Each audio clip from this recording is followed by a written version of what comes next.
And today we're going to talk about my favorite plants for shade, and these are perennial plants. Now, to determine if your area is a sunny or a shady location, you first of all need to understand the basic rules of determining that. Firstly, if it is sun from first thing in the morning, like 5 in the morning until 11 in the morning, that area is shade. If it gets sun from 5 in the afternoon until dark, that area is also shade. So most of the shady areas within your garden are either northeast, north, or northwest. And that is really where you're going to want to utilize some of this material. I'm holding in my hand right now a nice little collection of heucheras. Heucheras are really underutilized in the garden because people think they're really low and short, but look at how pretty this Palace purple heuchera is. Has nice, beautiful purple leaves next to the snow angel with the dapple on it. And then this last little green one with these amazing red flowers is called Firefly.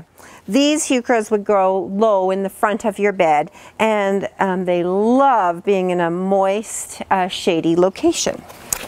Now, I have pulled a few different varieties here, and today we are also going to look at the Hosta. The only problem with hostas is that we don't have quite enough humidity in the air for them to get absolutely huge and ginormous, as probably you've seen on a coastal situation. But the hostas that we sell are very, very hardy, and they come reliably through the winter. There's so many different types of hosta. We love the leaves that have this pillowed effect, and it means that they're just puckered. The leaves are puckered, which will give you a nice look. And with the straight green, or this one, which is Fire Island, it is got the beautiful, beautiful red stems. Unfortunately, hostas don't really fare well in the Alberta hailstorm, but they under a tree, next to your house, in a filtered light to deep shade, they are a real winner. The next little lovely that I've pulled out here for you is Pulmonaria. This particular one is Sissinghurst white.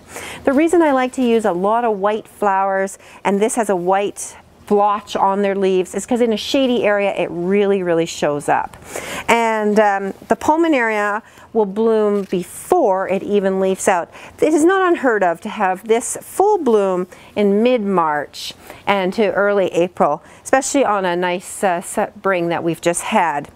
The Pulmonarias do go dormant in the middle of this season, but their leaves, oh, their leaves are spectacular.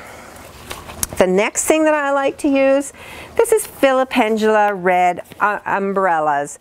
And this particular Filipendula only gets about 3 feet tall, unlike its sisters that can get much taller. This one has the red variegated stripe in it, and it makes a nice contrast when you put it with something like the Pulmonaria and or a Hosta, just so that you have a nice shade complex of leaves. We love Filipendula. Their sister, the taller Filipendula, does well in a bog garden as well. Alchemilla mollis. This is lady's mantle, and this is probably the most beautiful flower arranging plant we know. This plant, if you pick it and put it into a vase, it'll last weeks and weeks. The beautiful leaves hold and cup each little droplet of moisture, and it looks amazing. This plant is a very universal plant. It'll go from a moist, sunny location to quite a dry, shady location. The lime green flowers really stand out in a shady location. It's time to go back to the garden center now and fill in your spaces.